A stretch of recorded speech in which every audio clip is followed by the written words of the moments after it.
Assalamualaikum warahmatullahi wabarakatuh.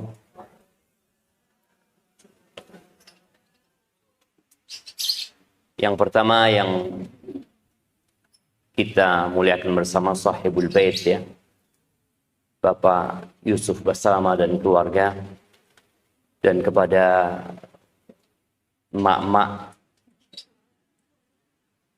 pencetak generasi masa depan. Tidak ada karir yang lebih tinggi dari seorang wanita, lebih dari menjadi seorang ibu. Semoga itu menjadi mimpi setiap wanita. Karena seorang muslimah harus berkarir. Dan karir tertinggi buat seorang wanita adalah menjadi ibunda.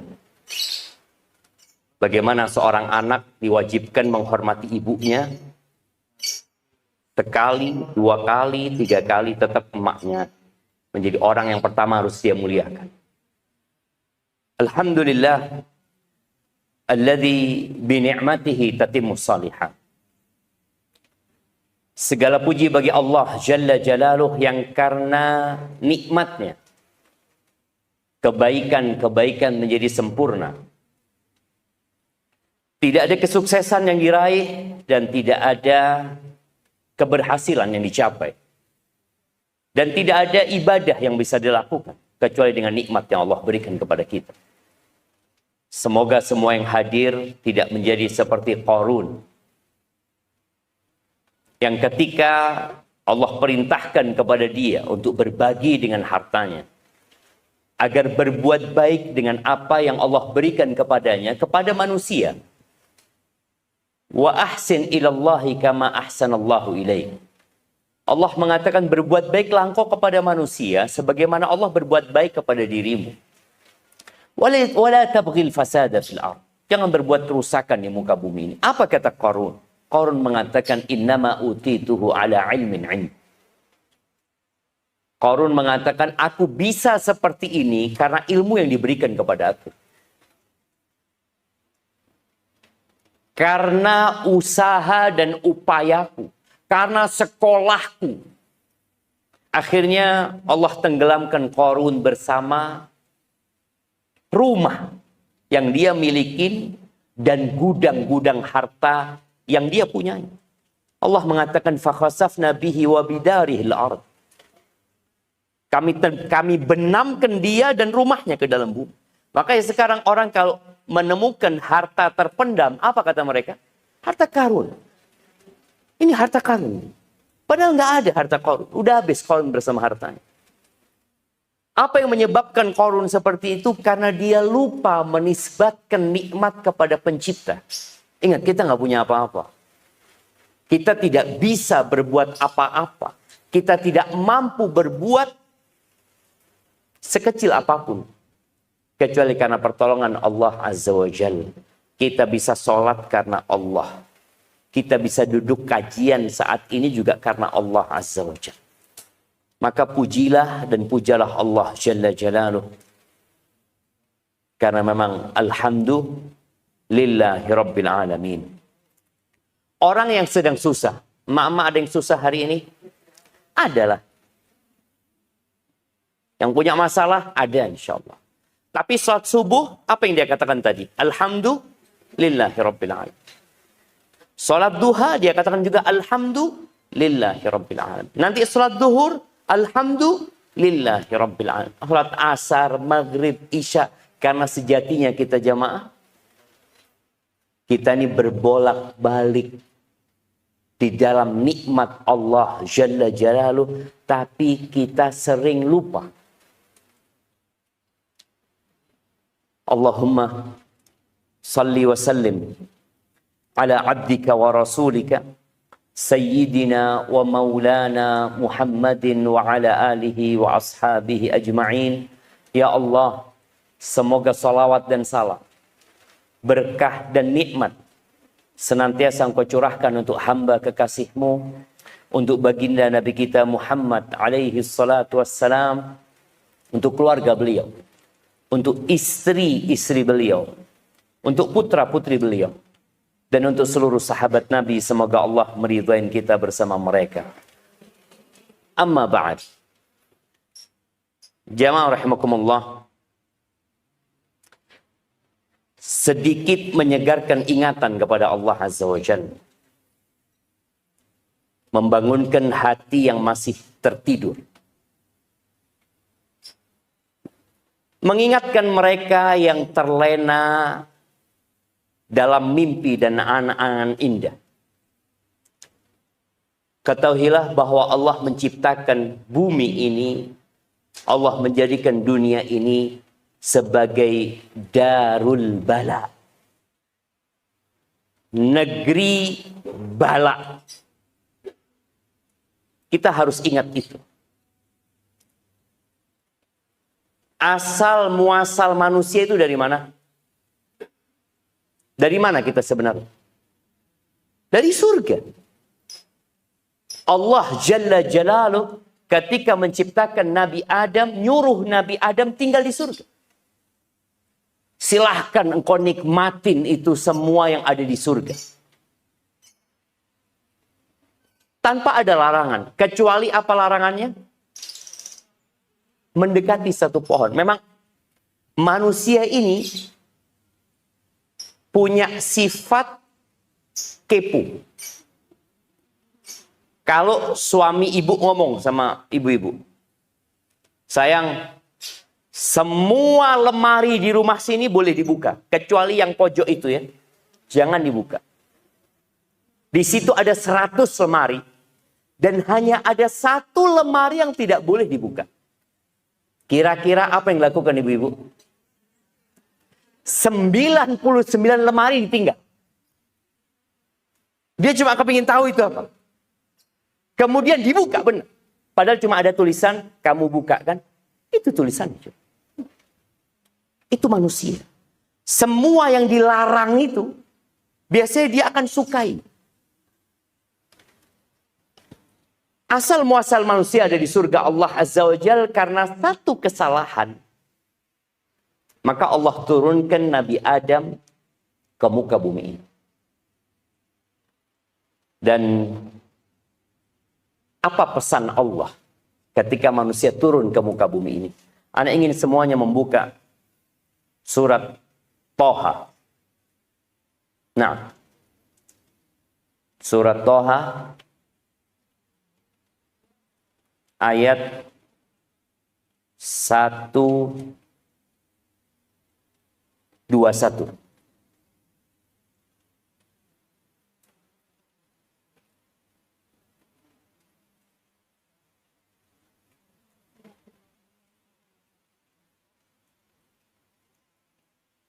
Nah, mulai 120. Silakan siapa yang mau baca?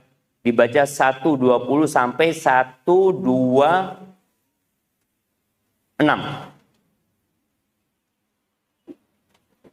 Iya, silakan dibaca sama artinya. Fadhol.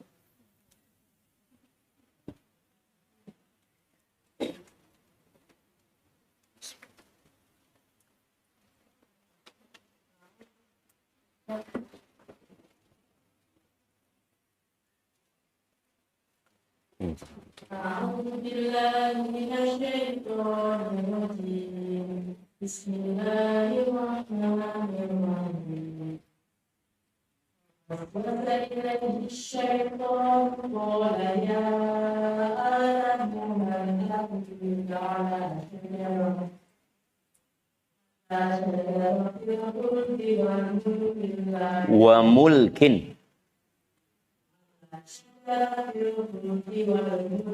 وملك وملك لا يبلى أكلا منها فبدت لهما سوآتهما وطفقا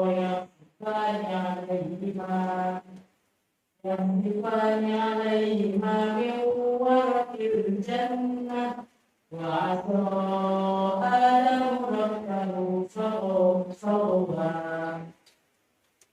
ثم اجتباه ربه فتاب عليه وهدى قال اهبطا منها جميعا بعضكم ببعض عدو فإما يأتينكم مني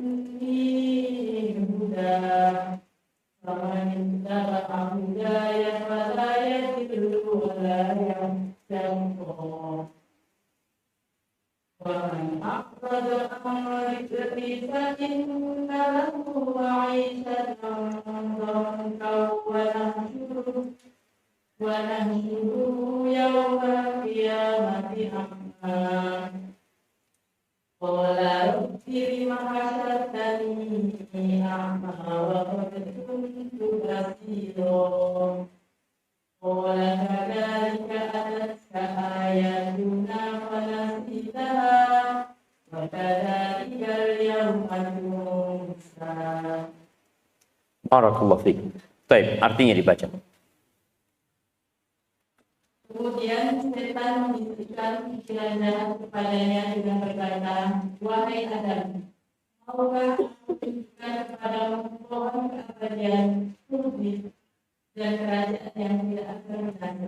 Barakallahu fiik. Sebelum dilanjutkan, setan yang membisikkan kepada kita selalu bisikannya indah. Bagaimana dia mengatakan kepada Nabi Adam, hal adulluka ala syajaratil khuld. Adam, mau kau aku kasih tahu? Aku beritahu syajarah al-khuld. Kita sering mendengar cerita yang dimakan oleh Nabi Adam itu buah apa? Buah khuldi. Khuldi itu artinya kekekalan. Dan penamaan itu dari siapa? Dari setan.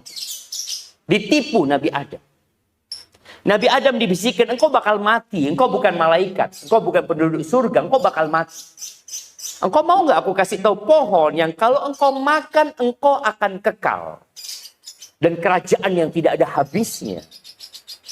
Padahal di surga Nabi Adam boleh menikmati segalanya.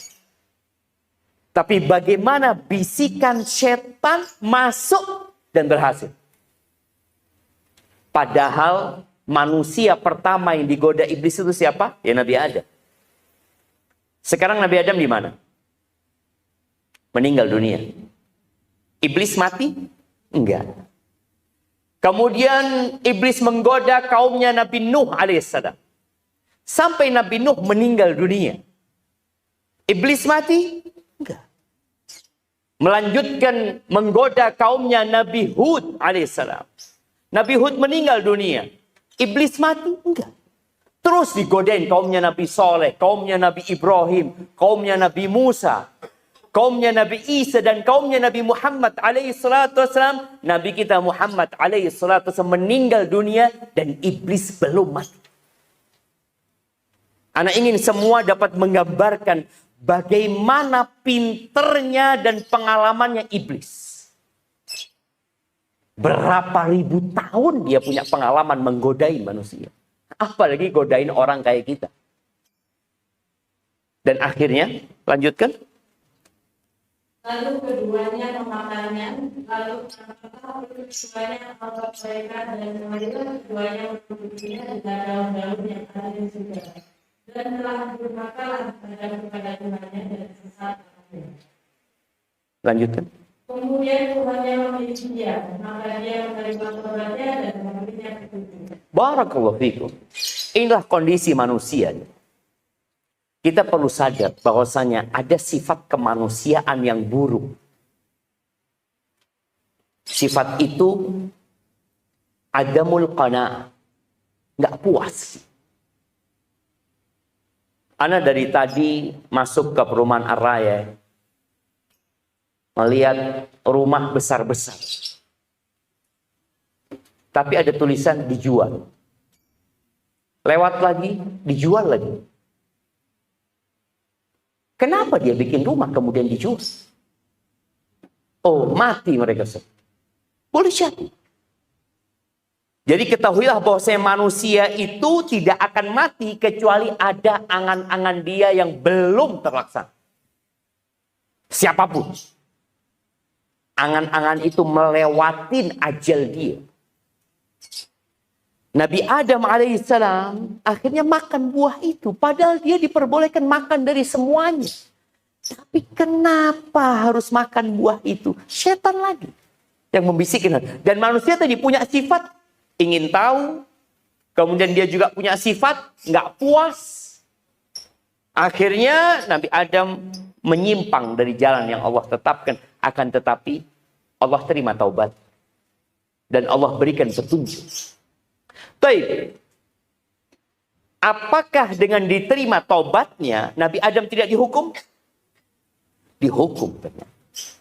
Artinya dosa dia selesai. Tapi ada konsekuensi dari dosa yang harus dia terima. Ibu-ibu pernah nggak sakit? Sakit. Pernah tidak gundah? Galau. Cemas.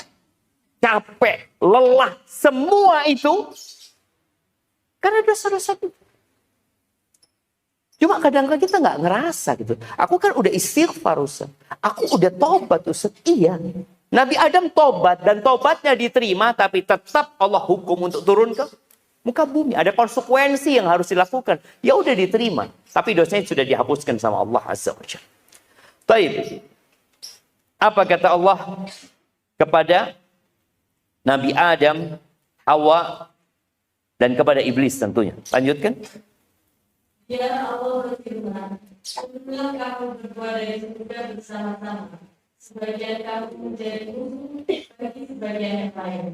Jika datang kepada petunjuk dariku, maka ketahuilah, barang siapa mengikuti petunjukku, dia tidak akan sesat dan tidak akan celaka." Barakallahu fiik. Inilah kebahagiaan jemaah. Allah turunkan Nabi Adam ke muka bumi ini. Dan bumi ini tempat yang terlaknat.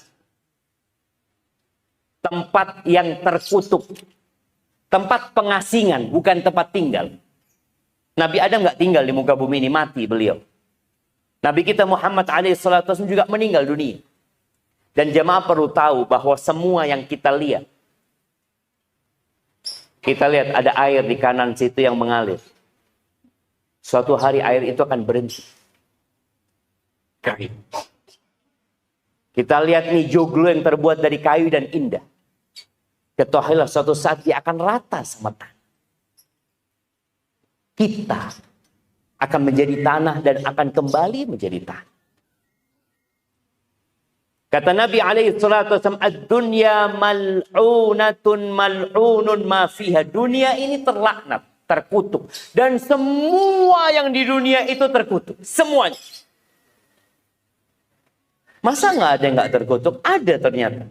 Nabi SAW mengecualikan illa dzikrullah wa ma wala. Kalau perbuatan yang tidak terkutuk adalah zikrullah. Dan zikrullah ini adalah makanan kebahagiaan. Jadi kalau ada orang makan sesuatu kemudian dia gembira, makanan kebahagiaan itu adalah zikrullah.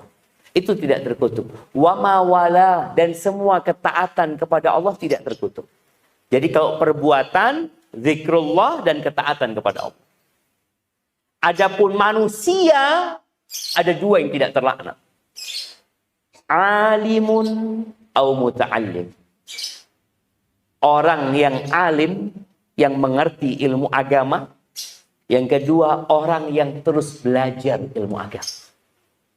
Enggak semuanya harus jadi ustadz, enggak. Enggak semuanya harus jadi ulama, enggak. Tapi semuanya harus belajar. Supaya tidak terkutuk. Maka Allah berpesan, apabila datang kepada kalian petunjukku, barang siapa yang mengikuti petunjukku. Tadi anak kesini dengan dua petunjuk. Petunjuk yang pertama, Google Map. Petunjuk yang kedua, ada pemandu di depan Anda.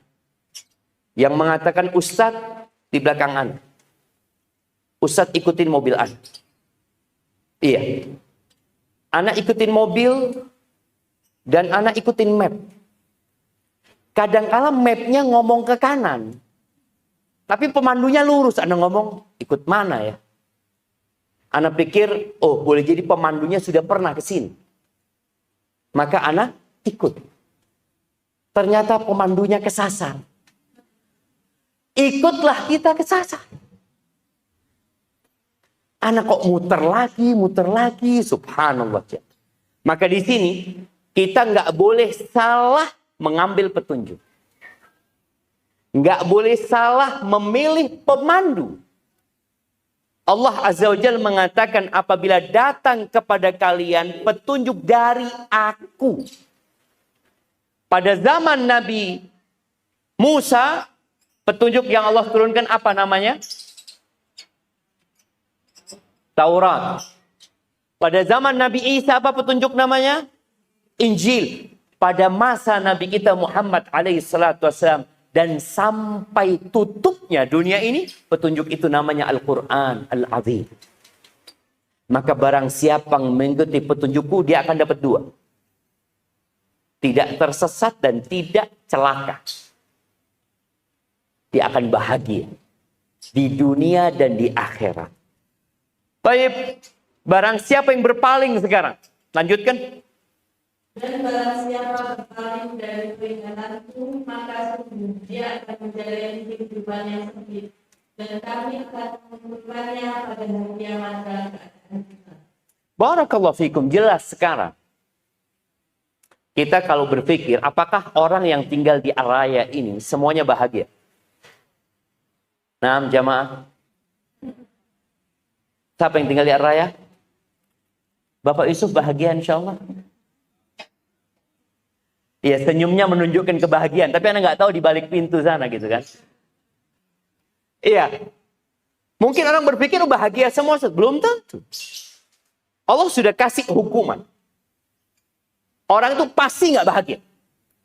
Siapa yang berpaling dari peringatanku. Yang berpaling dari Al-Quranul Azim. Jadi kalau ingin tahu kita bahagia apa enggak, lihat hubungan kita dengan peringatan Allah. Hubungan kita dengan Al-Quranul Azim. Apabila hubungan kita menjauh, kebahagiaan kita semakin jauh. Semakin kita mendekat, semakin kita akan terhindar dari kesengsaraan. Apapun masalahnya jemaah. Ketika seorang dekat dengan petunjuk, selesai, solusi itu ada. Badai itu pasti berlalu lalat. Badai itu datang dan pergi. Tapi bagaimana sikap kita tatkala badai itu datang? Orang yang berpaling dari petunjuk, Allah mengatakan fa innalahu ma'isyatan dhanka. Maka bagi dia kehidupan yang sempit walaupun bergelimang harta. Sempit. Kemudian kami akan bangkitkan dia pada hari kiamat dalam kondisi buta. Jadi orang keluar dari kuburnya itu sesuai dengan amalannya. Orang yang berpaling dari peringatan Allah, maka dia akan keluar dari kuburannya nggak ngelihat apa-apa. Terus kata dia, qala rabbi lima hasyartani a'ma wa qad kuntu basira. Wahai Rabbku, kenapa engkau bangkitkan aku dalam kondisi buta, padahal dulu di dunia aku dapat melihat. Apa kata? Kadzalika atatka ayatuna fanasitaha. Masalahnya di dirimu. Datang kepadamu ayat-ayat kami. Engkau lupakan, engkau abaikan. Berapa banyak manusia yang mengabaikan halal dan haram. Dia tidak lagi memikirkan itu. Karena dia pikir pokoknya aku ingin bahagia di dunia ini. Dengan segala cara aku akan tempuh kebahagiaan itu. Padahal di situ nggak ada kebahagiaan sebenarnya. Maka pada hari kiamat ada orang-orang yang Allah lupakan. Ahibati fillah. Sebagian orang berpikir kebahagiaan itu ada di harta. Mama, kalau pakai gelang bahagia nggak?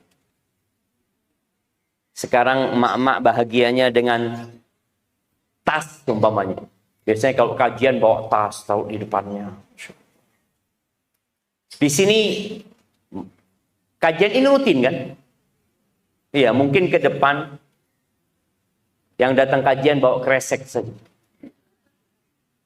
Iya. Ana baru membaca buku. Masih mukaddimahnya saja. Buku ini ditulis oleh orang Inggris. Atau orang Amerika. Tapi udah diterjemahkan ke bahasa Arab. Judul buku itu Islamus Suq. Islam pasar. Islam pasar. Pasar. Dulu jilbab itu identitas muslimah. dulu. Tapi sekarang jilbab itu sudah enggak lagi. Seorang muslimah sekarang menjadi pasar untuk jualan. Makanya seorang sekarang datang kajian dengan pakaian yang sudah kelihatan kelas sosialnya dia. Dari baju, dari jilbabnya, dari jilbab, jangan bicara tasnya. Dari jilbabnya, Allahu Akbar, ini 7,5 juta kayaknya. Tahu dari mana? Itu loh, ada tulisannya. Nah, jangan. Mungkin orang berpikir, dengan anak seperti, anak bahagia. Enggak. Enggak, sama. Maka perlu kita bermuhasabah. Apakah bahagia kalau punya mobil mewah? Mama bahagia enggak? Gembira mungkin. Tapi Anda mau tanya, katanya ada hadiah. Anda mau tanya, apa perbedaan antara kebahagiaan dengan kegembiraan? Silahkan yang jawab. Ada hadiahnya?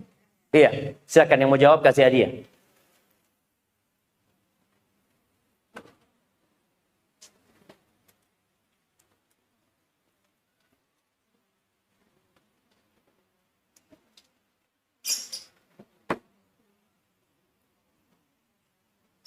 Nah, silahkan.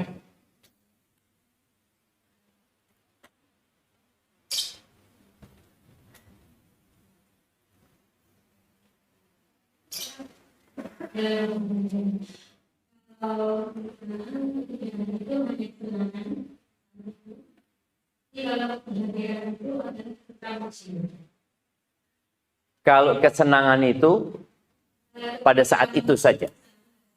Iya, gembira itu sementara. Iya. Barakallah. Ketenangan jiwa yang akan terus berlangsung dimanapun dia berada. Masya Allah, barakallah fiik. Iya, kayaknya udah selesai kajian kita. Nah, jamaah rahimakumullah, bicara harta itu hanya bikin senang. Jadi mak-mak kalau dikasih hadiah mobil sama suaminya, berapa lama senengnya? Sebulan? 2 bulan? Mungkin sehari. Tahu-tahu datang sohibnya, mobilnya lebih bagus. Langsung hilang kebahagiaan dia. Ya Allah, kata dia. Bang, lebih bagus mobil itu, bang. Nah, karena ternyata bukan di mobil itu kebahagiaan. Kebahagiaan tadi, tempatnya di hati. Tenang gitu. Nabi alaihi salatu wasallam mengatakan irda bima qasamallahu lak takun aghnan nas. Ridalah engkau dengan apa yang Allah berikan kepadamu, engkau akan jadi orang paling kaya, jemaah. Satu cukup ridha. Enggak perlu rumah. Kalau kebahagiaan itu adanya di harta, kesian orang miskin, berarti dia sampai mati dia enggak bahagia. Enggak. Kemudian ada yang berpikir kebahagiaan itu di kedudukan, di jabatan dan kekuasaan. Dan kalau kita lihat orang yang menjabat itu akan mendapatkan pelayanan yang istimewa sekali. 24 jam dia dijaga. Kemudian kemanapun dia pergi ada karpet merah yang dihamparkan. Apa saja yang dia inginkan selalu ada. Dia baru ngomong, kayaknya lagi musim durian ya. 5 menit datang durian. Itu penguasa. Nggak perlu dia minta. Dia menyebutkan apa datang yang dia inginkan. Kemana-mana dia disambut. Tapi apakah benar orang-orang itu bahagia? Bapak Jokowi pernah menjadi wali kota Solo. Kemudian dia menjadi gubernur. Kemudian beliau menjadi presiden. Apakah setelah menjadi presiden beliau bahagia? Belum tentu. Sekarang beliau turun nggak jadi presiden lagi. Dan ada satu azab buat orang yang berburu kekuasaan ketika kekuasaannya selesai. Apa azab itu namanya? post power syndrome. Itu ada. Jadi orang kalau sudah habis di atas kemudian turun, ada sesuatu yang kehilangan dia. Kalau dia berpikir di situ kebahagiaan, maka ketika pergi jabatan dan kedudukannya, maka akan hilang kebahagiaan dia. Enggak, bukan di situ kebahagiaan. Boleh jadi Pak Jokowi tetap bahagia. Presiden kita pertama siapa namanya? Soekarno. Kemana beliau? Mati. Diganti oleh Soeharto. Kemana Pak Harto? Mati. Diganti sama Habibie. Habibie sebelum mati ditinggal mati sama istrinya. Bagaimana perasaan dia? Kemudian dia mati juga. Digantikan oleh Abdurrahman Wahid, Gus Dur. Kemana dia? Digantikan oleh Ibu Megawati. Di mana Ibu Megawati sekarang? Sedang nunggu mati. Iya, coba. Sedang nunggu kematian. Setelah Megawati digantikan oleh SBY. SBY nunggu mati, ditinggal mati sama istri. Iya. Dan dia sedang nunggu mati. Kemudian digantikan oleh Bapak Jokowi. Dan Jokowi digantikan oleh Pak Prabowo. Jokowi sedang nunggu mati. Dan Pak Prabowo juga sedang nunggu mati. Gak ada. Bicara kekuasaan itu adalah faktor utama untuk mendukung kebahagiaan. Gak ada. Tapi orang-orang karena gak tahu di mana tempat kebahagiaan, dia berburu kebahagiaan itu. Dari sejak kita lihat kepala desa, itu bersaing ketat untuk menjadi kepala desa. Kemudian naik ke atas, naik ke atas, naik ke atas. Harta dikeluarkan demi kekuasaan. Padahal setelah berkuasa dia juga nggak bahagia. Kalau kebahagiaan itu ada di kekuasaan, pasti orang paling bahagia itu Fir'aun. Fir'aun nggak bahagia. Kalau kebahagiaan itu ada di harta, pasti Korun orang paling bahagia. Kekayaan Korun itu nggak seperti kekayaan orang sekarang. Orang sekarang itu kekayaannya apa? Apa kekayaan orang sekarang jamaah? Cuma 0. Tambahan angka 0 aja. Kekayaan orang sekarang. Berapa uangnya? 1 triliun. Mana fulusnya? Nggak ada. Tapi Korun tanya, mana duitnya? Ada di gudang. Mau lihat? Buka gudang. Orang sekarang nggak ada duitnya. 0 aja, tambah 0 dia lihat di rekeningnya. Ada sebenarnya. Makanya kalau memang kebahagiaan ada di harta, Korun orang paling bahagia. Tapi ternyata enggak. Kemudian apakah kebahagiaan itu di popularitas? Sekarang ini bicara popularitas. Dulu yang populer itu cuma bintang film. Penyanyi sama bintang film. Dulu film itu cuma ada di mana? Bioskop. Kalau sekarang semua orang tinggal pegang handphone. Dia langsung terkenal. Ada perasaan ingin terkenal. Kadang-kala anak di kebun ya Maya, atau di jalan lihat ada mak-mak berdua taruh kamera terus goyang-goyang. Mau ngapain dia? Sedang ngapain dia? Cari kebahagiaan dia. Nanti dia lihat berapa yang nonton. Oh, banyak yang nonton kata dia. Kemudian dia jadi bahagia? Enggak. Artis-artis Korea itu banyak yang bunuh diri. Di Jepang banyak orang terkenal bunuh diri. Dia tidak merasakan kebahagiaan di sana. Maka jangan sampai kita salah. Berapa banyak emak-emak sampai suaminya nggak bisa menikmati makanan. Mau makan, tunggu dulu. Ambil foto, tunggu dulu. Kata suaminya, ngapain? Enggak. Dia mau laporan kepada seluruh penduduk jagat raya bahwa dia masak enak buat suami. Mungkin dia dengan melakukan itu, dia akan lihat komen teman-temannya. Masya Allah enak banget ya. Mulai nggak bahagia dia. Yang ada seneng. Mungkin gembira. Sebentar. Tapi bahagia. Entar lagi dia ribut. Anak-anaknya nangis. Suaminya mungkin ya keluar rumah ada masalah. Selesai. Bukan di situ. Bukan di popularitas. Maka jangan berpikir kalau emak-emak sibuk membuat status. Baik. Orang yang bahagia itu membuat status apa yang nonton status? Yang buat status bahagia. Yang nonton sakit hati. Boleh jadi. Maka berapa banyak wanita gara-gara baca status yang mengatakan, Fulan kayaknya nyindir ana. Siapa yang nyuruh kau baca status Fulana? Nggak ada. Tapi orang kalau berbuat salah, kemudian dia membaca sesuatu yang berkenaan dengan dirinya, dia merasa dia sedang nyerang dirinya. Padahal enggak. Maka itu menjadi kabar gembira buat orang yang merasa tersakiti ketika membaca status. Apa yang harus dia lakukan? Memperbaiki diri. Nggak perlu dia WA Fulana. Fulana, afwan, status itu buat aku. Nggak perlu. Baik, nggak ada. Antum kau tahu di Korea itu, aduh, tinggal dilihat sekarang di Mbah Google berapa kasus bunuh diri.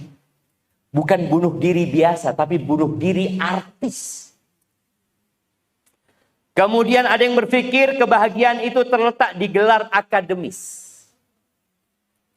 Karir. Jadi ada seorang wanita berpikir kalau dia bekerja di sebuah perusahaan, kemudian dia menduduki kedudukan yang tinggi, dia akan bahagia.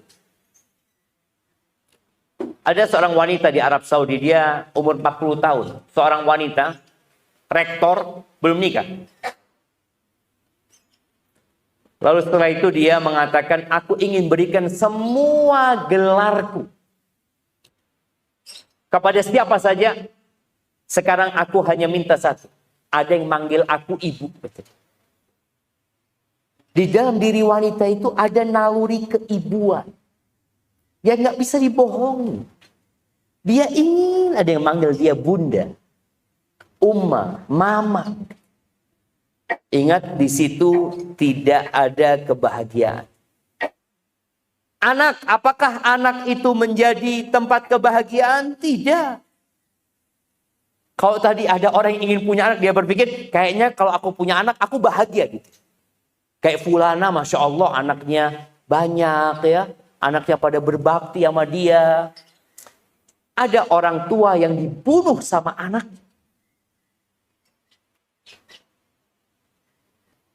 Ana baca berita. Mungkin 3 hari yang lalu jamaah.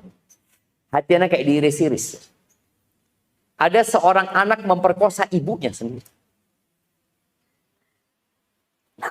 Ibunya lagi tidur. Ingat, bukan di situ letak kebahagiaan.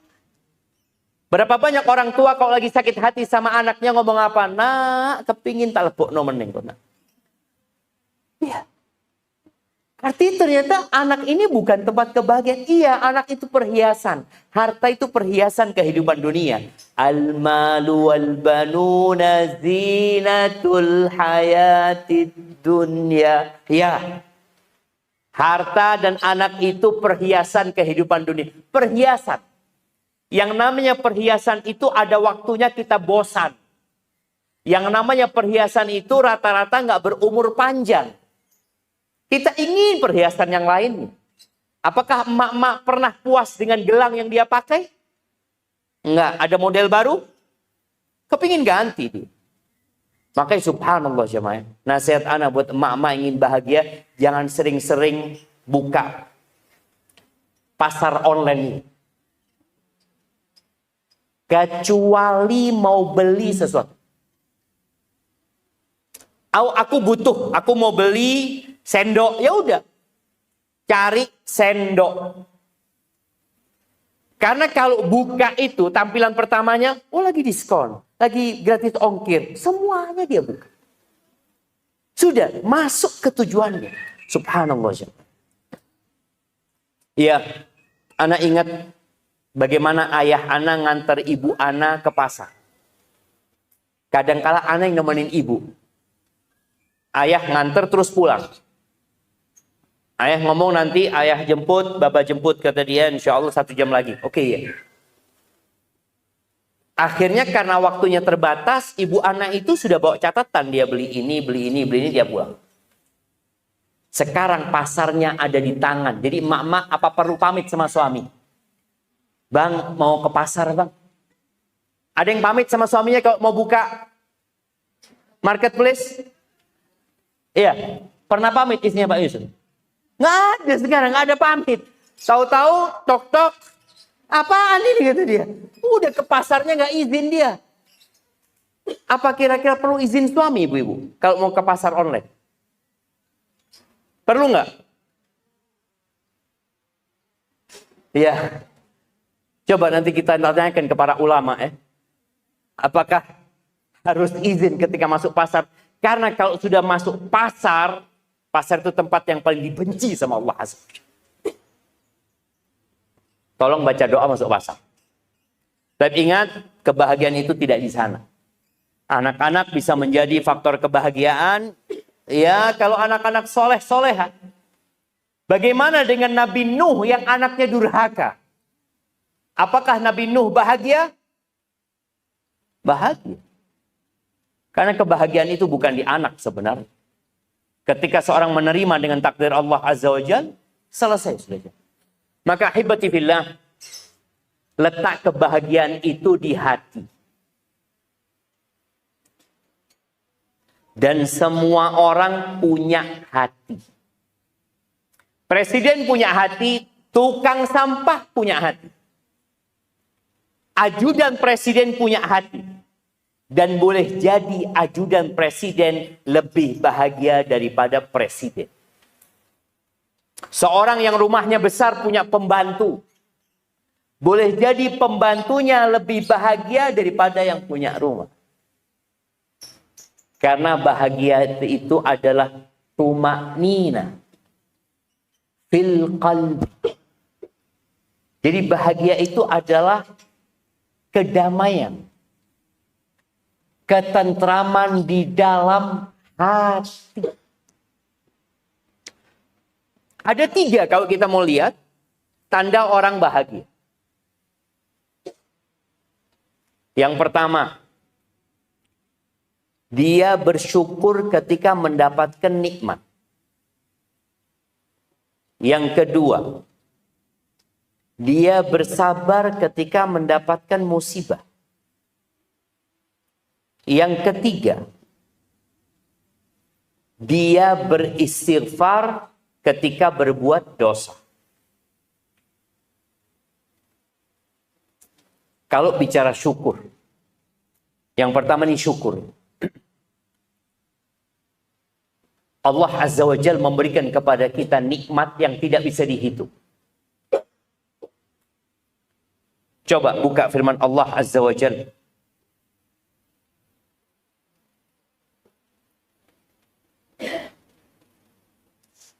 Di surat An-Nahl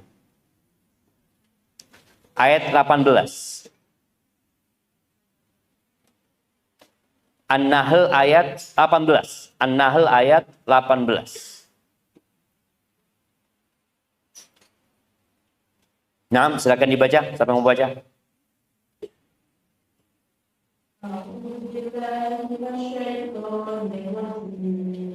Bismillahirrahmanirrahim. In ta'udhu ni'matallahi la tuhsuha. Innallaha laghafurur rahim. Dan jika kamu menghitung nikmat Allah, niscaya kamu tidak akan mampu menghitungnya. Sungguh Allah benar-benar Maha Pengampun, Maha Penyayang. Masya Allah. Kita lihat di sini Allah mengatakan, kalian nggak akan pernah bisa menghitung nikmat Allah. Tapi kalau musibah bisa dihitung. Ibu-ibu coba musibah yang pernah menimpa dia. Dia akan tahu, iya saya pernah ini Ustaz, saya pernah ini, saya pernah ini, saya pernah ini. Mungkin dia akan hitung dengan jarinya. Tapi kalau ditanya, ibu dapat nikmat apa dari Allah Azza wa Jalla? Bicara nikmat jamaah, tolong fahami. Nikmat itu bertingkat-tingkat. Nikmat yang paling rendah itu namanya harta.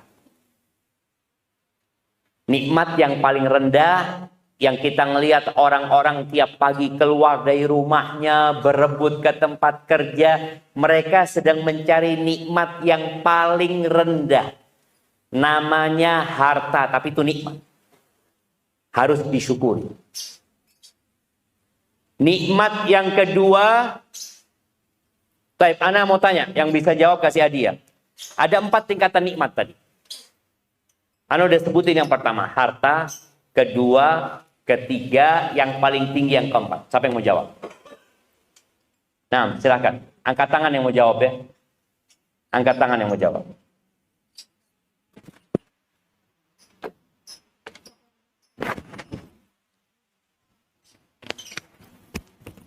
Empat tingkatan nikmat.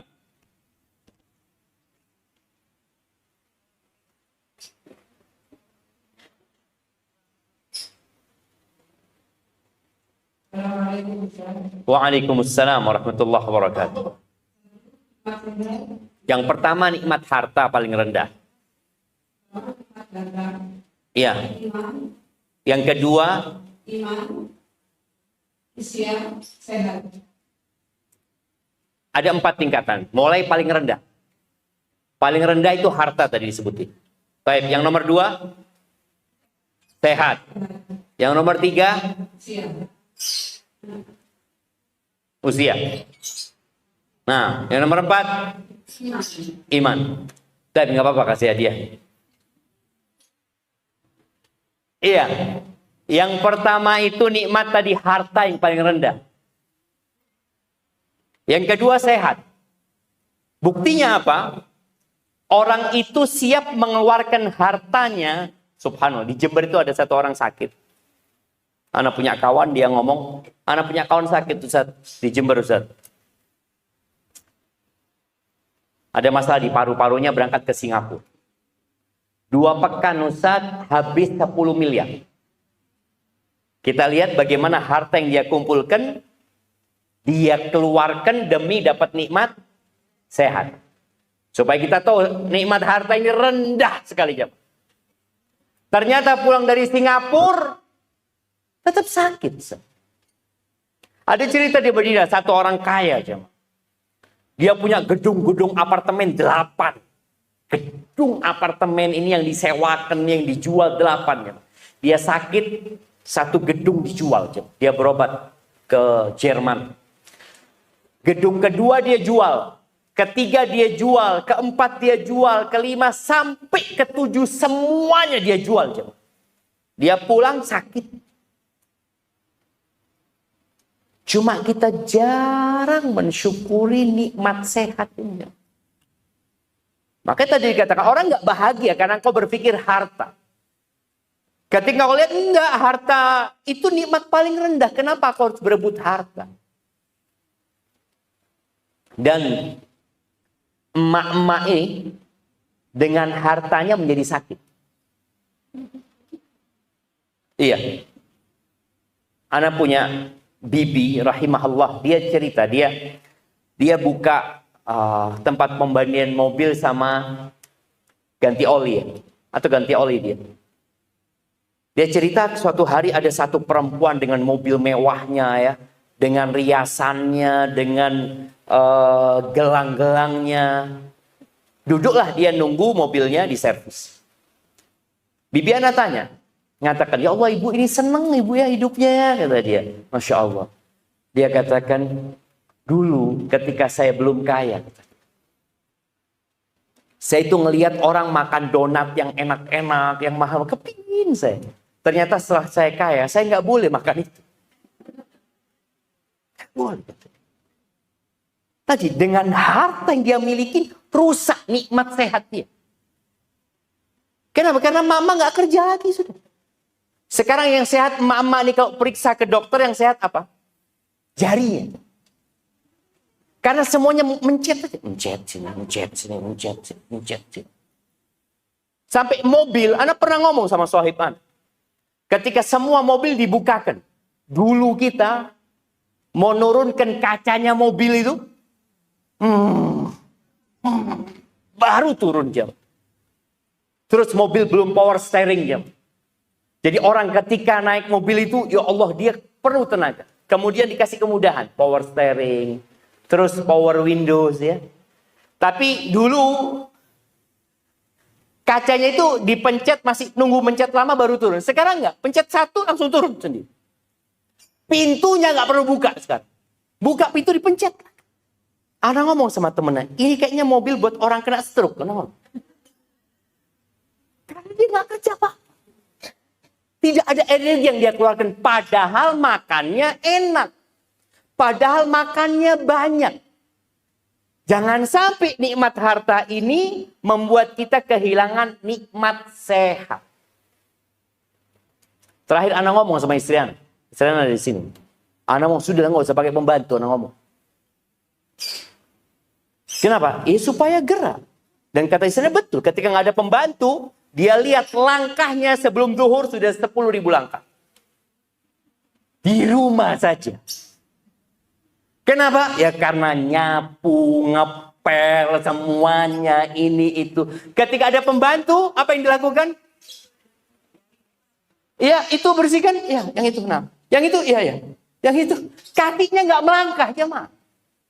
Maka tolong nikmat sehat, kata Nabi SAW, nikmatani maghbunun fihima katsirun minan nas. Ada dua nikmat yang banyak manusia lalai dengan dua nikmat itu. Nikmat itu adalah nikmat sehat dan waktu luang. Itu nikmat dari Allah Azza wa Jalla. Maka tolong syukuri ketika pagi hari bangun sehat. Kata Nabi ini yang kedua ya, nikmat yang nomor 2, sehat. Berarti itu lebih tinggi dari harta karena orang mengeluarkan harta demi dapat sehat. Nikmat yang ketiga itu adalah nikmat aman.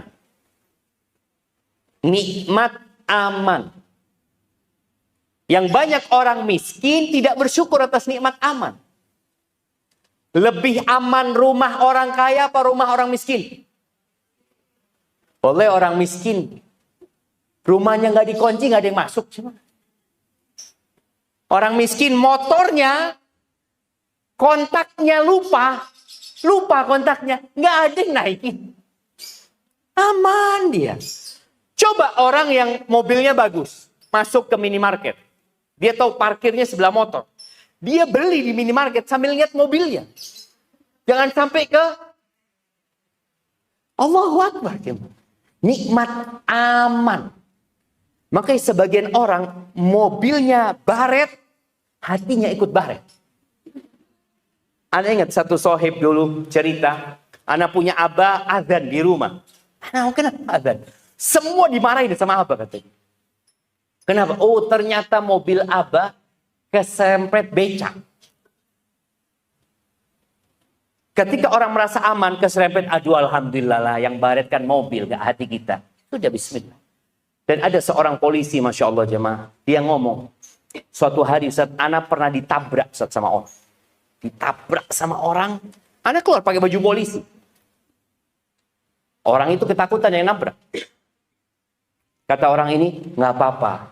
Qadarullah wa masya'afal. Ini sudah takdir Allah. Dan mau berbuat yang Allah kehendaki. Silahkan Bapak pulang, ya saya pulang. Selesai. Ketika orang punya keamanan di hatinya. Merasa aman dengan semuanya sudah. Apapun yang terjadi pasti itu takdir Allah SWT. Maka kita lihat orang ini akan mengeluarkan harta demi mendapatkan keamanan. Contoh. Orang-orang yang milih perumahan di area ini. Apa yang diinginkan? Aman. Nggak apa-apa lah. Mahal. Nggak apa-apa. Bulannya mahal. Iya. Yang penting aman. Dia cari tuh keamanan. Dia keluarkan itu harta. Dan Alhamdulillah Indonesia ini negeri yang aman. Mama bisa perhatikan. Kalau dapat kiriman video saudara-saudara kita di Gaza. Nggak ada keamanan buat mereka. tentang 3 nikmat ini, Nabi SAW bersabda, "Man kana aminan fi sirbihi." Barang siapa yang merasa aman di tempat tinggalnya. Nggak harus milik tempat tinggalnya. Boleh jadi kontrakan. Mu'afan fi jasadi. Sehat badan. Yang ketiga, indahu qutu yaumihi. Dia punya yang dia makan hari itu. Bukan besok. Karena besok belum tentu kita hidup. Yang penting hari ini. Maka jangan pernah terbebani dengan hari esok. Kalau besok aku hidup berarti rizkiku ada. Kalau anakku besok hidup berarti rizki dia ada. Kenapa? Karena rizki sama ajal ini jalannya bareng. Kapan ajalnya habis, maka rizkinya habis. Kapan rizkinya habis, ajalnya datang. Loh Ustaz, kita lihat ada orang kaya, punya uang 1 triliun Ustaz. Tapi mati, ya sudah rizki dia sudah habis. Itu 1 triliun bukan rizki dia. Maka tadi orang yang merasa aman di tempat tinggalnya. Sehat tubuhnya. Punya yang dia makan hari itu. Kata Nabi SAW, "Faka'annama hizat lahu dunya bihadafiriha." Seakan-akan dunia dan isinya milik dia. Baik, maka tolong syukuri nikmat itu. Dan nikmat yang paling puncak adalah nikmat iman. Karena 3 nikmat itu dunia saja. Tapi kalau plus keimanan, maka selesai. Sempurna nikmat Allah Azza wa Jalla. Orang kafir, sehat. Orang kafir, kaya. Orang kafir, aman. Karena ada penjagaan. Tapi yang kurang dari mereka satu, iman. Maka dengan tidak adanya keimanan, maka selesai. Dia tidak akan bersyukur atas nikmat yang Allah berikan. Maka tolong perbanyak syukur. Dan syukur itu dengan 3 hal. Ya. Tolong sebutkan 3 rukun syukur. Silakan, siapa yang mau nyebutin? 3 rukun syukur.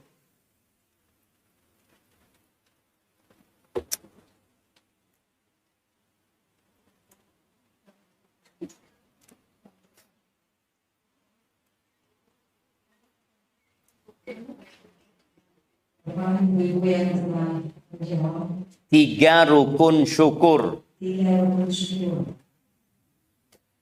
Mungkin yang di belakang Ibu.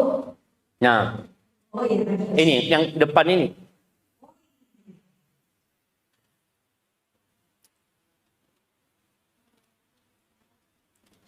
Belum hidup.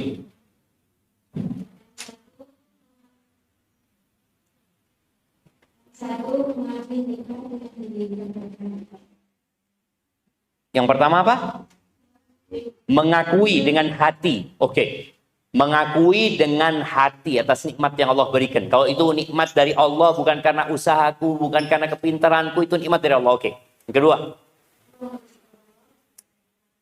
Memuji Allah dengan lisannya. Yang ketiga.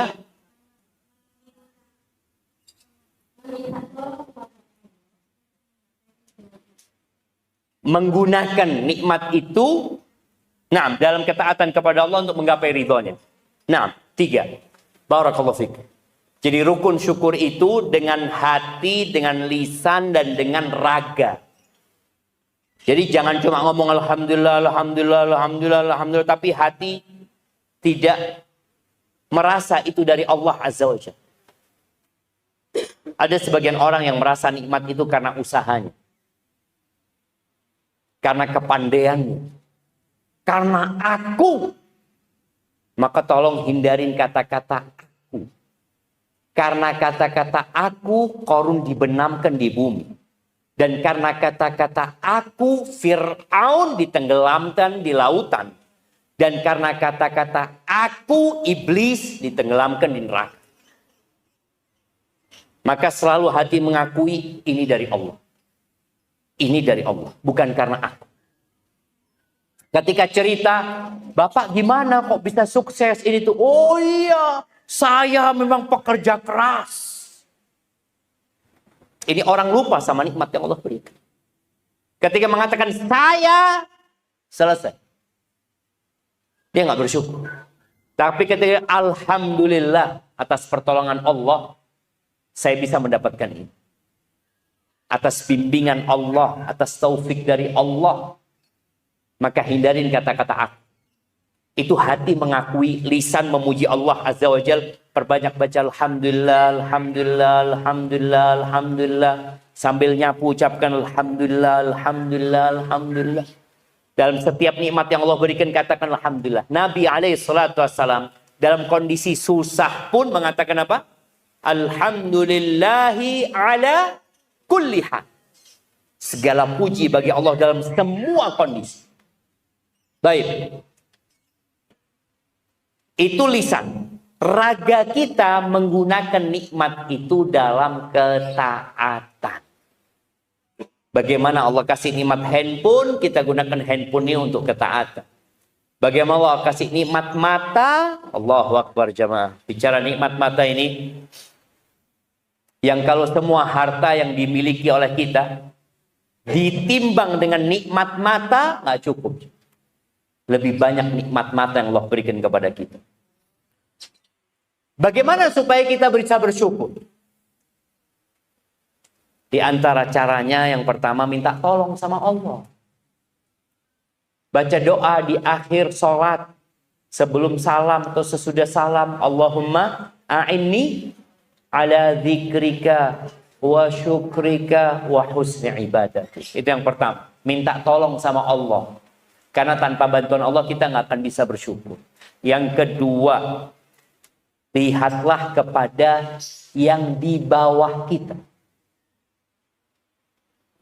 Sistem perumahan seperti ini itu membuat orang sulit bersyukur. Kenapa? Karena yang dilihat rumah-rumah besar semua. Baik, di perumahan ini rumah yang paling kecil bagian mana? Yang di luar komplek. Sedangkan penduduk yang ada di perumahan ini nggak pernah ngelihat rumah jelek. Yang dia lihat ketika keluar, Masya Allah, besar banget rumahnya. Nanti pulang kerja, Masya Allah. Terus sulit dia akan bersyukur. Maka perlu nih orang-orang yang punya kelebihan harta ya. Ana sering melihat orang kaya itu titip zakat. Sering ada titipan zakat. Ana terima Pak. Cuma Ana ngomong, tolong abang, sekali-kali berangkat ke rumahnya orang-orang miskin itu. Berangkat sendiri. Supaya lihat bagaimana rumah mereka. Bagaimana kampung mereka. Bagaimana dapur mereka. Dan Ana masih ingat. Pernah istri Ana itu berangkat ke rumah salah satu mahasiswa. Yang udah berkeluarga. Rumahnya nggak ada apa-apa. Bahkan dia tanya, engkau punya apa? Hari ini punya uang cuma 2.000. Cuma 2.000. Ketika orang pulang dari rumahnya orang seperti ini, maka insya Allah pulang bersyukur. Tapi ibu-ibu pulang dari rumahnya Bapak Yusuf, kira-kira tambah bersyukur? Kayaknya, ya Allah, bagus banget lampunya itu ya. Ngomong sama suaminya, bang kayaknya kita lampunya perlu ganti. Nah, makanya kita perlu ke rumahnya orang miskin. Datang, lihat. Ketika hati sudah mulai tergoda dengan dunia dan kurang syukurnya, silahkan berangkat ngomong sama suaminya. Antarkan aku ke tempat orang-orang terkena bencana. Lihat tuh, orang-orang yang kena gempa yang rumahnya ambruk jemaah. Bahkan ada yang rumahnya nggak ambruk jemaah. Rumahnya terbenam di dalam bumi. Ana pernah berangkat ke Palu itu. Satu kampung itu tanahnya ambles. Semuanya nggak ada, ambles.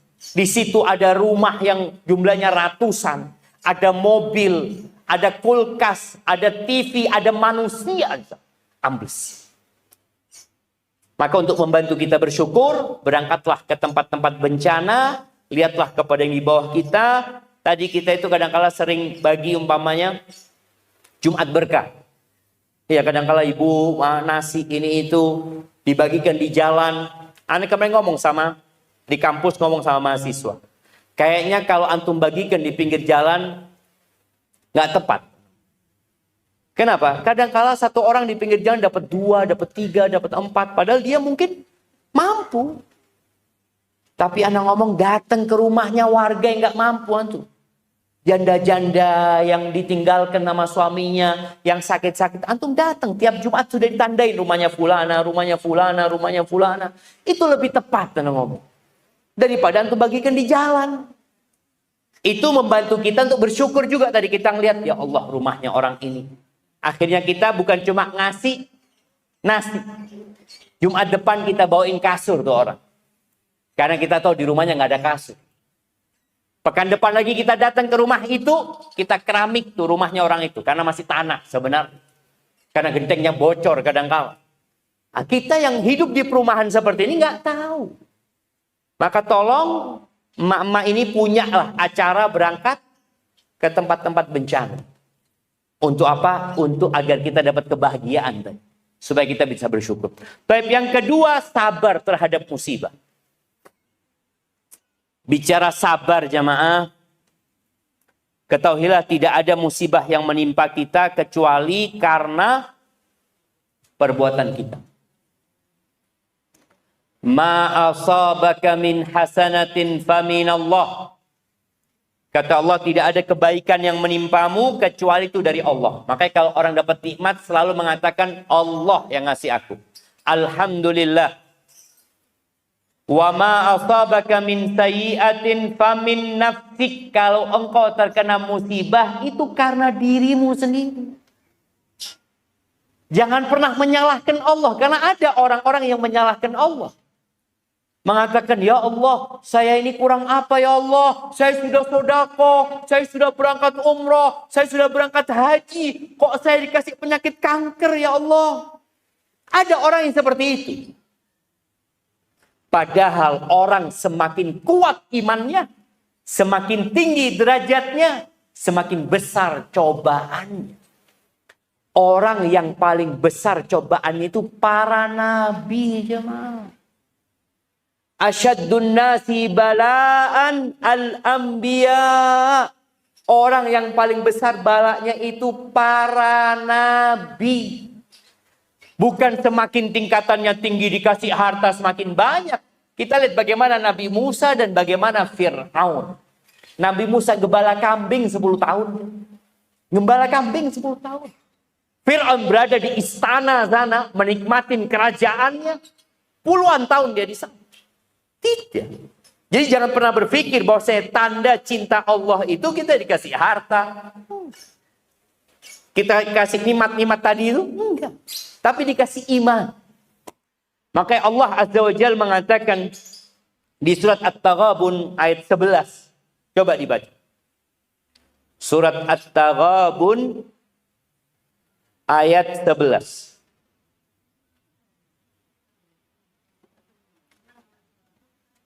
Nah, ayat 11. At-Taghabun ayat 11.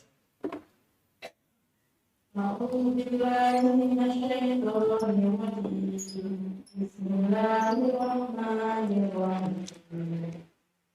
Asaba min musibatin illa bi'idznillah. Wa man yu'min billahi yahdi qalbahu wallahu bikulli syai'in alim. Tidak ada suatu musibah yang menimpa seseorang kecuali dengan izin Allah. Dan barang siapa beriman kepada Allah, niscaya Allah akan memberi petunjuk kepada hatinya. Dan Allah Maha mengetahui segala sesuatu. Barakallahu fikum. Alqamah, seorang tabi'in mengatakan yang dimaksud dengan ayat ini adalah seorang yang terkena musibah. Kemudian dia tahu itu dari Allah Azza wa Jalla. Dan dia ridha dan menyerahkan kepada Allah SWT. Allah kasih petunjuk di hatinya. Jadi kalau bicara bala itu, bisa jadi bala itu di diri kita. Atau di anak kita. Ada orang tua yang balanya anaknya sakit. Anaknya tabrakan. Semoga Allah selamatkan. Ada yang di hartanya bangkrut. Ada yang di nama baik. Ibu-ibu ada nggak yang pernah difitnah berzina? Aisyah radhiyallahu taala anha, istri Nabi.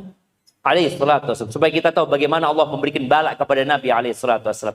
Istrinya itu difitnah berzina. Aisyah. Bagaimana berhari-hari sampai sebulan kira-kira fitnah itu tersebar. Dan Nabi nggak tahu apakah istrinya berzina atau tidak. Istri Nabi itu anaknya Abu Bakar. Ketika anaknya difitnah berzina, mau tidak mau orang tuanya ikut terkena musibah itu. Nabi Muhammad Sallallahu Alaihi Wasallam sebagai suami juga merasakan musibah itu. Tapi itulah musibah. Apa yang perlu dilakukan? Bersabar. Kenapa kok harus bersabar, Ustaz? Ada 4 tingkatan orang menghadapi musibah. Tingkatan paling rendah ini nggak boleh. Tingkatan kedua itu wajib. Tingkatan yang paling rendah itu haram. Yang kedua itu wajib. Yang ketiga dianjurkan. Yang keempat menjadi sebuah kesempurnaan. Siapa yang mau nyebutin? 4 tingkatan orang menghadapi musibah. Tafadhol. Siapa yang mau jawab?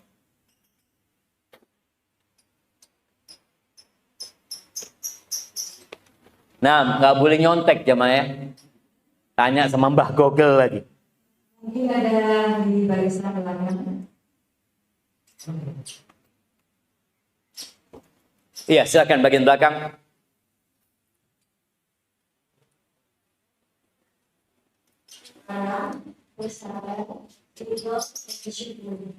Tiga.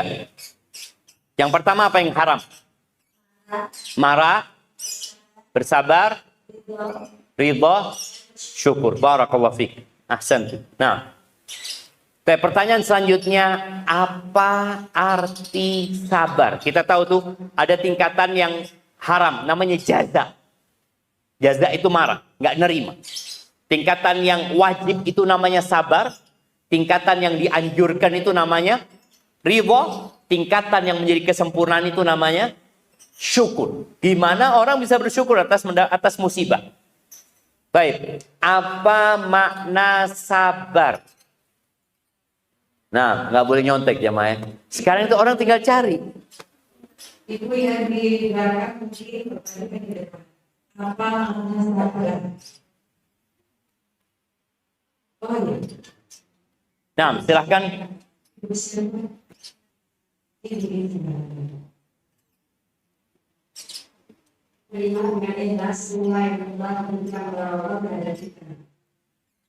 Artinya sabar, menerima itu ridho sudah. Kalau menerima dengan ikhlas itu sudah ridho, sabar. Apa sabar? Itu sudah di atasnya sabar.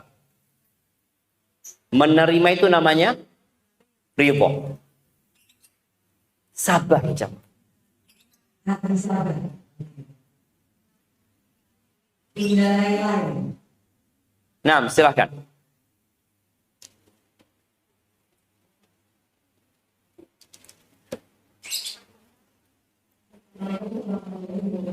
Waalaikumsalam warahmatullahi wabarakatuh.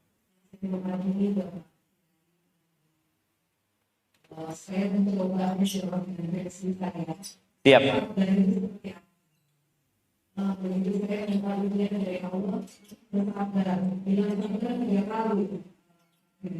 Gimana?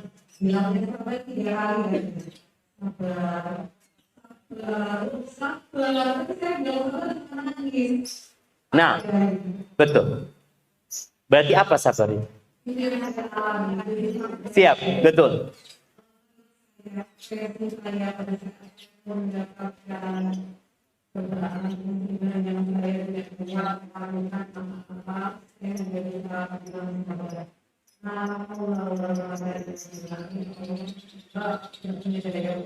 Masya Allah, barakallahu fiik.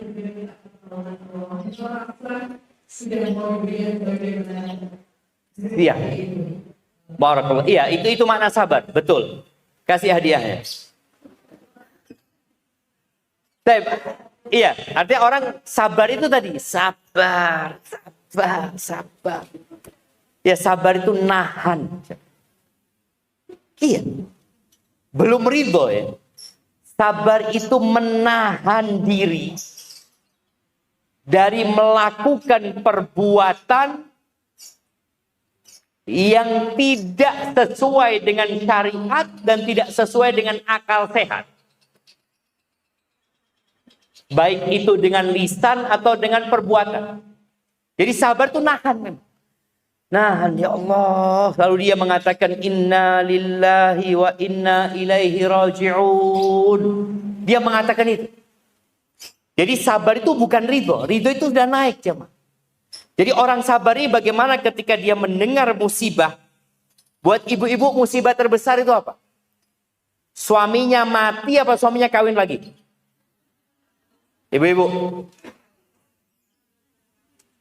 Suaminya mati apa suaminya kawin lagi? Nah, iya ibu-ibu lebih besar kok dengar, Mbak, suami ini kawin meneng. Atau suami ini mati. Kau dikasih dua pilihan. Dikasih dua pilihan. Suaminya mati atau suaminya hidup tapi kawin lagi. Ibu-ibu milih mana? Nah, mati aja Ustaz, biasa. Nah, disinilah yang namanya sabar. Sabar itu betul, marah. Artinya kita, ya Allah, kok bisa? Tapi dia nahan diri. Yang pertama tadi yang haram hukumnya, dia tidak sabar. Dia melakukan perbuatan atau mengucapkan ucapan yang tidak diridhai Allah. Dia memaki, dia melaknat. Kalau dulu orang Arab itu, ketika dapat musibah, dia merobek-robek bajunya. Kemudian dia menampar-nampar pipinya. Kemudian dia mungkin mencakar-cakar wajahnya. Itu terjadi. Ketika seorang melakukan itu, dia melakukan yang haram. Tapi ketika dia nahan diri, dia mau melakukan itu. Dia mau melakukan itu. Tapi dia tahan diri. Enggak. Aku melakukan itu enggak ada gunanya. Kata dia. Aku mengatakan nggak ada gunanya. Apalagi mengatakan, ya Allah, kenapa engkau mengujiku dengan ini, ya Allah? Ini sebagai bentuk marah sama Allah. Ingat jamaah, Allah itu lebih sayang sama kita daripada orang tua kita, daripada anak-anak kita, daripada pasangan hidup kita. Ketika Allah memberikan musibah, yakin musibah itu sudah ditakar sesuai dengan kemampuan kita. La yukallifullahu nafsan illa wus'aha.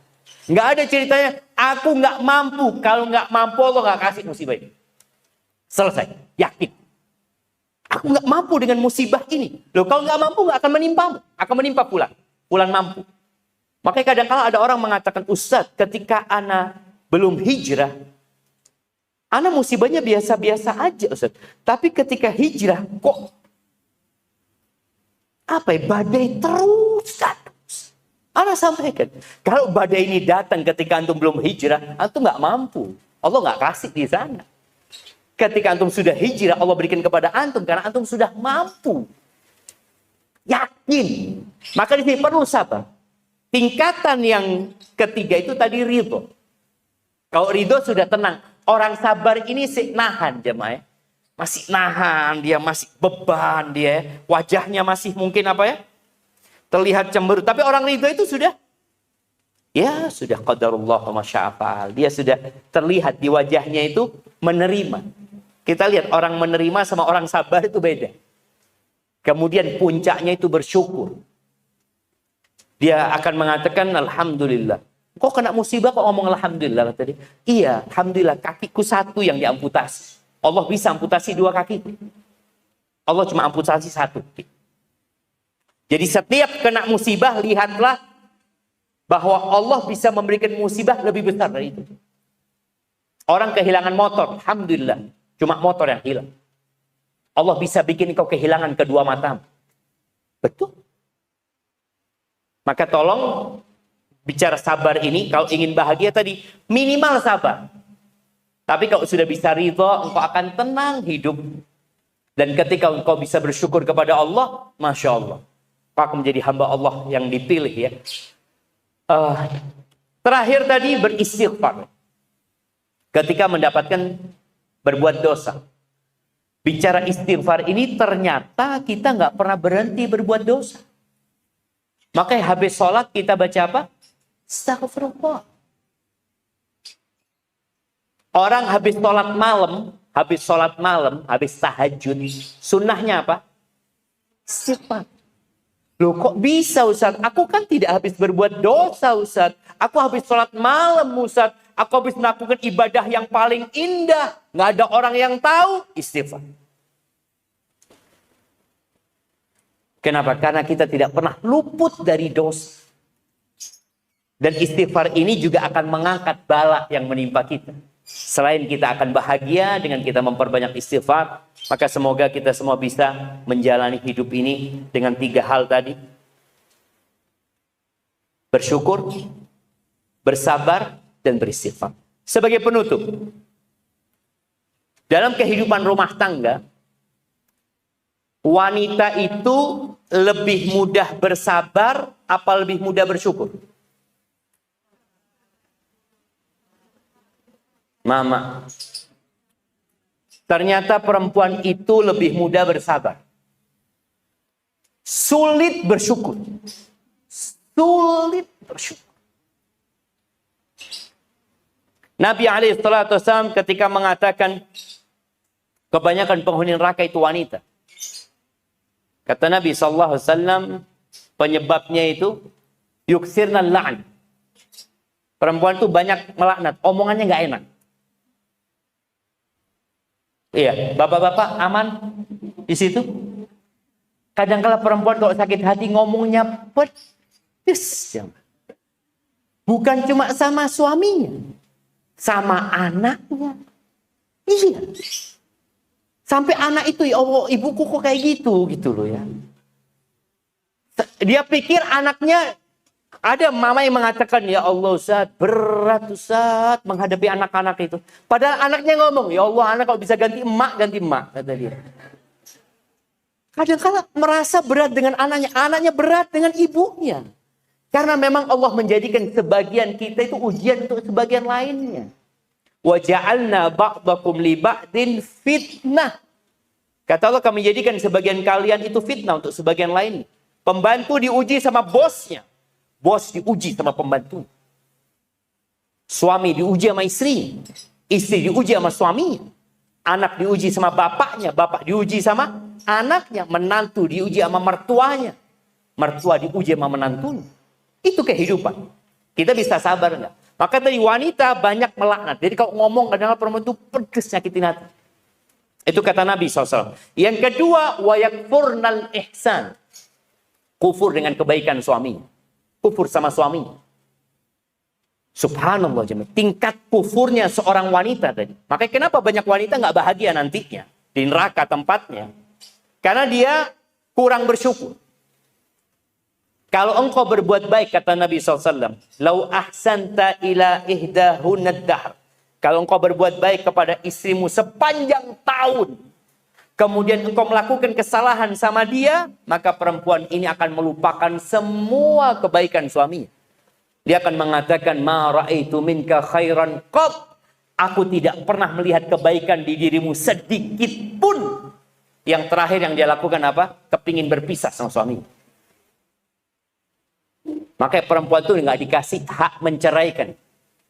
Kira-kira kalau hak menceraikan ada di tangan ibu-ibu. Ibu-ibu masih punya suami? Nggak ada suaminya. Setiap sakit hati, sudah bang, sana pulang ke rumah orang tuamu. Masya Allah. Cuma dia karena nggak bisa. Maka tolong berusaha untuk dapat melihat kepada kebaikan. Caranya memperbanyak sedekah.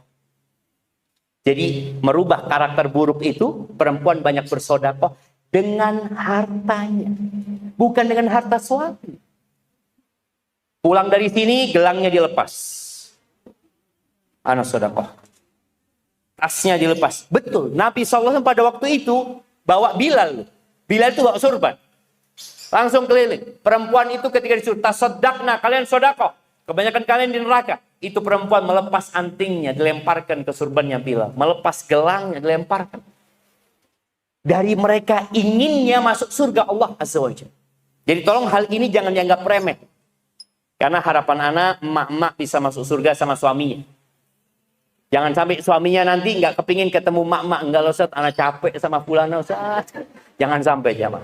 Tapi barakallahu fiik, itu yang dapat anak sampaikan. Mungkin kita ada waktu untuk sesi tanya jawab. Barakallahu fiik. Alhamdulillah, masyaallah. Banyak ilmu yang kita dapatkan dari ibu-ibu dan ibu yang luar biasa.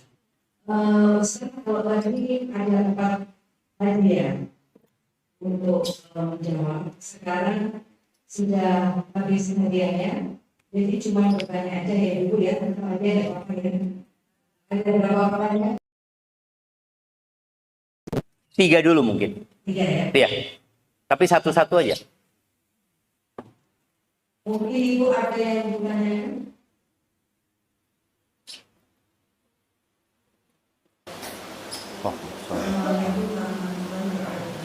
Waalaikumsalam warahmatullahi wabarakatuh.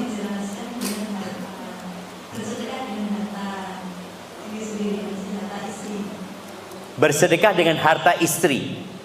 Nah, iya, agama Islam ini agama yang menghormati kepemilikan.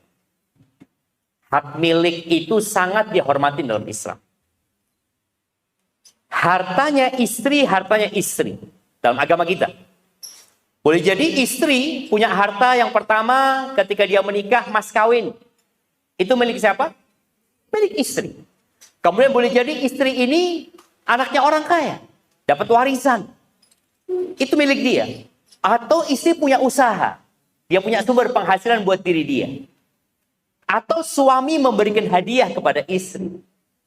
Itu menjadi milik istri. Adapun harta suami ya miliknya suami. Umpamanya bicara harta suami ya suami bekerja, dia sudah memberikan nafkah kepada istri untuk kebutuhan rumah tangga, untuk kebutuhan dirinya. Mungkin tadi suami memberikan kepada istri, ini buat engkau secara pribadi. Harta suami yang lainnya milik suami, bukan milik istri. Umpamanya suami mau sodakoh kepada orang tuanya atau mau memberikan nafkah kepada orang tuanya.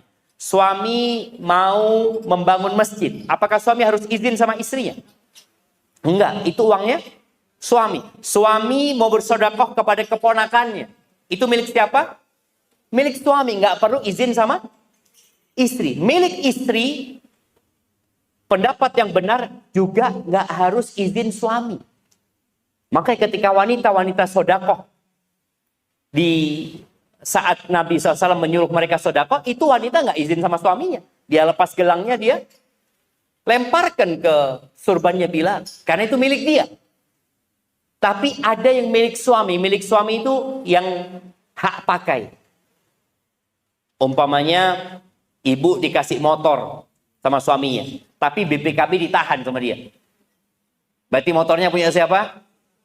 Punya suami. Tapi kalau ini STNK, ini BPKB, ini hadiah buat engkau. Berarti milik istri. Istri mau apakan terserah seperti itu. Jadi seperti itu. Jadi harta istri itu ya miliknya istri.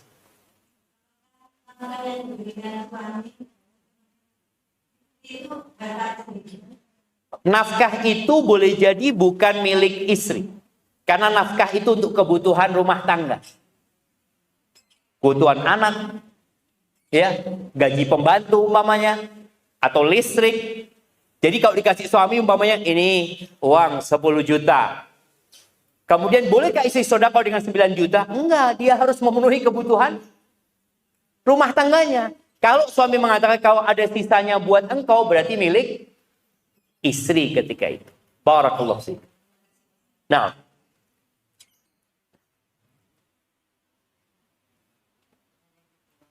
tafadhal. Waalaikumsalam warahmatullahi wabarakatuh.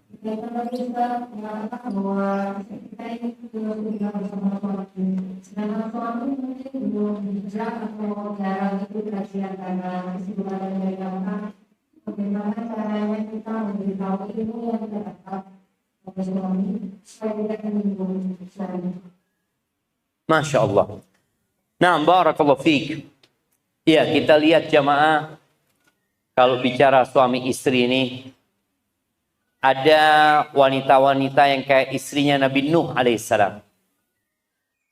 Ada yang seperti istrinya Nabi Lut. Suaminya Nabi, istrinya wanita yang tidak soleha, bahkan kafir. Tapi ada yang seperti istrinya Fir'aun. Fir'aun itu mengaku Tuhan, tapi istrinya Asiyah orang yang beriman. Bagaimana sikap istri menghadapi suaminya yang mungkin tadi imannya kurang?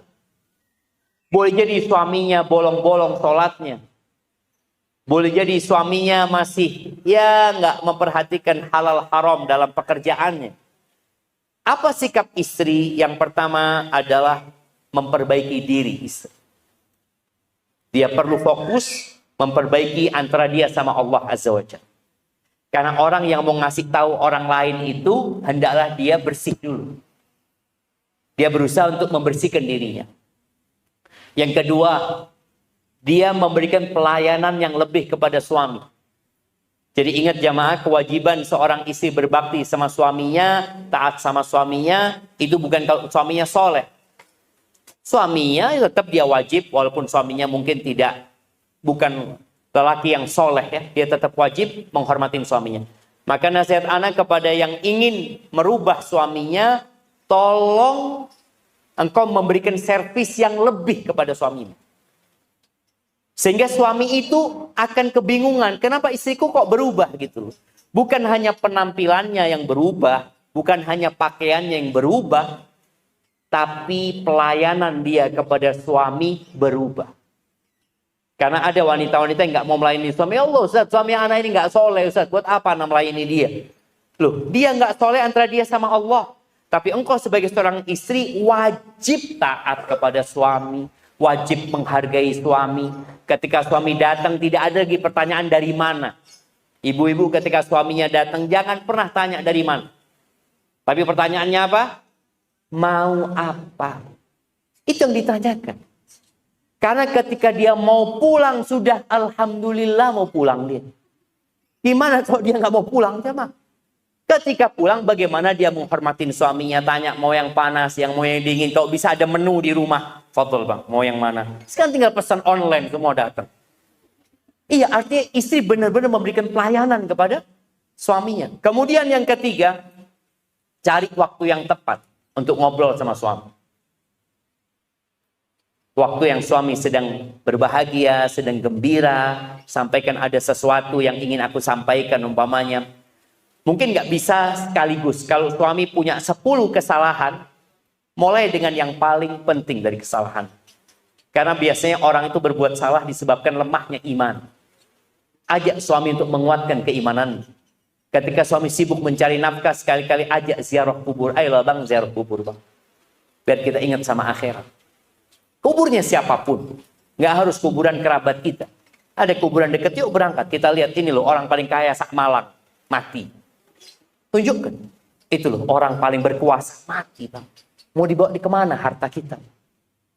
Kemudian setelah itu, yang kedua masalah sholatnya umpamanya. Ketika suami belum tepat waktu sholatnya, ya diingatkan. Bagaimana bang kalau ingin berkah katanya hartanya, abang perlu sholat tepat waktu. Satu-satu, jangan semua dikasih tahu dia. Semoga dengan cara itu suami mendapatkan hidayah sambil terus didoakan suaminya. Hadza wallahu a'lam bishawab. Tinggal satu pertanyaan lagi, mungkin ibu yang ada di luar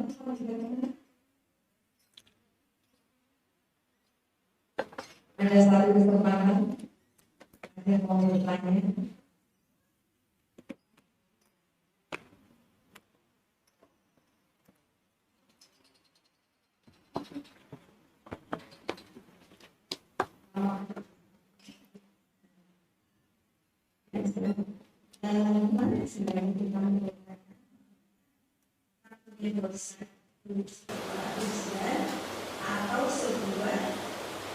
Afwan, bisa diulangi bagaimana?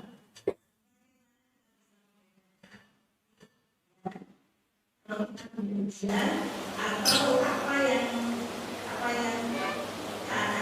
ujian itu karena Karena dosa kita. Siap.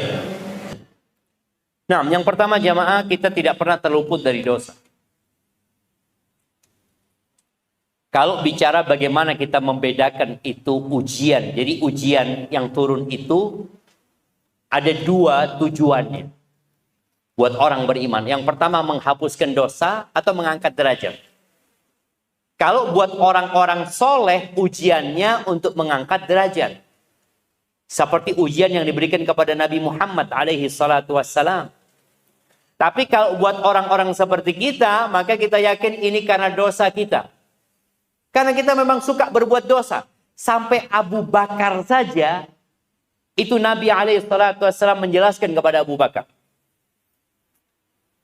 Ketika turun firman Allah, "Laisa bi amanikum wala amani ahlil kitab man ya'mal su'an yujza bihi." Barang siapa berbuat dosa pasti dibalas. Barang siapa berbuat dosa pasti dibalas. Ketika turun ayat ini Abu Bakar tanya, ini Abu Bakar imannya paling sempurna ya, di antara umatnya Nabi Muhammad SAW. Dia tanya, ya Rasulullah, kalau setiap kita berbuat dosa dibalas sama Allah, ya kita akan binasa, kata Abu Bakar. Lalu Abu Bakar diam. Nabi SAW mengatakan, ya Abu Bakar, awala tansab. Abu Bakar, engkau nggak pernah merasa capek? Iya Rasulullah. Engkau nggak pernah sakit? Iya Rasulullah. Engkau nggak pernah merasa gundah gulana? Iya Rasulullah. Itu semua adalah penghapusan dosa. Jadi kalau orang itu orang soleh, kita ini kalau melihat ada orang soleh kena musibah, maka kita berbaik sangka. Semoga itu untuk mengangkat derajatnya. Tapi kalau yang kena musibah kita, maka jangan mengatakan, oh kayaknya ini untuk mengangkat derajatku. Jangan GR kita.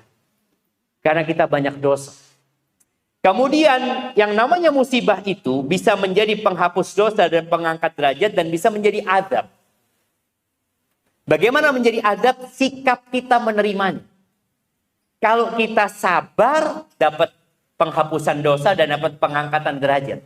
Tapi kalau kita jaza tadi marah, di tingkatan yang paling rendah yang haram itu, maka musibah itu jadi adab buat kita. Yang awalnya dia datang untuk menghapuskan dosa, tapi gara-gara kita marah, bukan dosa kita terhapus, malah tambah banyak dosa kita, disebabkan kita tidak bersabar menerima musibah tersebut. Itu mungkin di antara parameternya. Semoga kita bisa selalu berbaik sangka kepada Allah dan berburuk sangka kepada diri kita. Gitu caranya. Jadi kalau kena musibah, kita berbaik sangka sama Allah dan berburuk sangka kepada siapa? Kepada diri kita. Kalau kita melihat orang lain yang kena musibah, maka kita berbaik sangka sama orang itu. Kalau memang orang itu orang soleh. Jangan kita katakan, oh kayaknya fulana ini banyak dosanya kayaknya.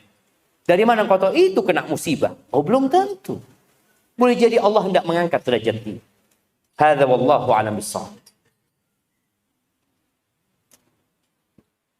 Ya cukup dari sini. Siap. Nah. Ada yang mau bertanya lagi? Ibu, ada yang mau bertanya lagi?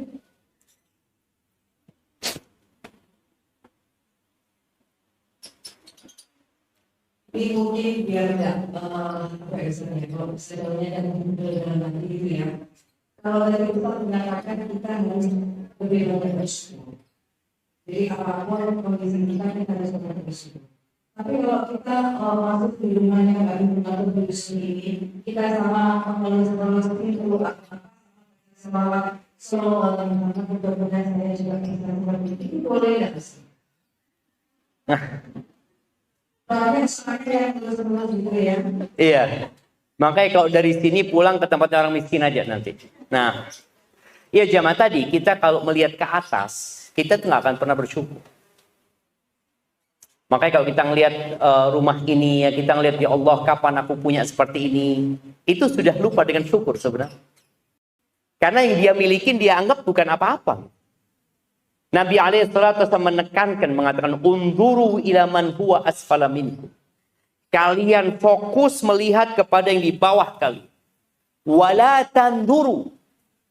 Dan larangan dari Nabi SAW. Jangan melihat kepada yang di atas kalian. Jangan ngelihat. Ngelihat aja jangan. Kenapa kata Nabi SAW? Fahuwa ajdaru an la tazdaru nikmatullah alaikum. Karena itu akan lebih pantas buat kalian. Agar kalian tidak meremehkan nikmat yang Allah berikan kepada kalian. Jadi kita boleh ya ketika melihat orang itu mendapatkan nikmat, kita memohon kepada Allah. Kan nggak boleh hasud. Melihat orang meminta di rumahnya bagus. Ya Allah, mudah-mudahan diberkahi yang punya rumah ini. Jadi doakan yang pertama. Kalau melihat orang dapat nikmat, doakan semoga diberkahi. Sebelum minta gitu ya. Barakallahu lak ya. Semoga diberkahi yang rumah ini, pemilik rumahnya. Dan semoga Allah berikan aku karunia dari sisinya. Jadi seperti itu. Gitu kira-kira. Barakallahu lak. Alhamdulillah. Ibu-ibu sahabat surga. Ternyata untuk mengetahui sesuatu yang tidak itu dasarnya ilmu ya Bu ya. Makanya menuntut ilmu itu adalah kewajiban bagi semua umat. Saya jadi ingat hadis itu. Tolabul ilmi fardhu. Jadi sesuatu tanpa ada jasa ilmu, artinya kita harus seperti apa yang dikatakan banyak hal oleh Ustaz Syafiq Reza Bismillah. Masya Allah, Ustaz banyak sekali manfaatnya. Mudah-mudahan ibu-ibu tidak hanya menulis, namun menikmati dan selamat menonton. Tahun 2025 semakin baik dan semakin bermakna di kita, di keluarga dan di lingkungan kita. Tetap semangat mencari ilmu yang mulia. Ustaz, sebelum Ustaz memberikan doa untuk kita semua, ada satu pertanyaan. Boleh tidak nanti terakhir foto? Tidak boleh. Anak dimarahin sama istri anak foto sama mama. Enggak, cukup anak foto sama istri anak kayak. Ibu-ibu, jadi sudah dijawab sama Ustaz. Jadi tidak ada sesi foto ya. Tadi sesi pertanyaan sudah dipenuhi sama Ustaz. Jadi ibu-ibu juga harus legowo. Foto bersama Pak Ustaz ya, seperti biasanya ya. Nanti foto sama suaminya sendiri.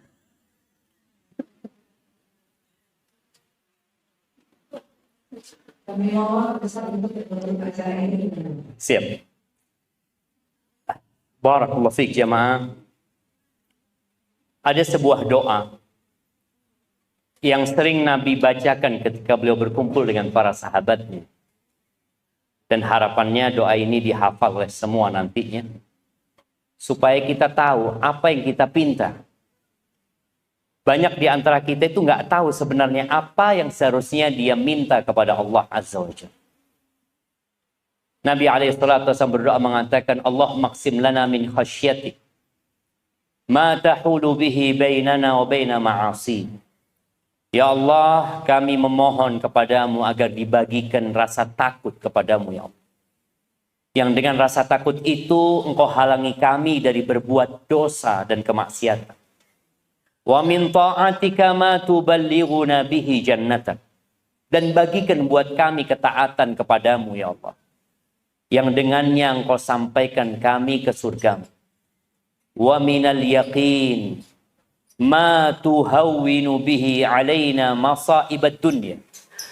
Dan bagikan buat kami rasa yakin atau keyakinan kepadamu ya Allah. Yang dengannya musibah-musibah dunia menjadi ringan ya Allah.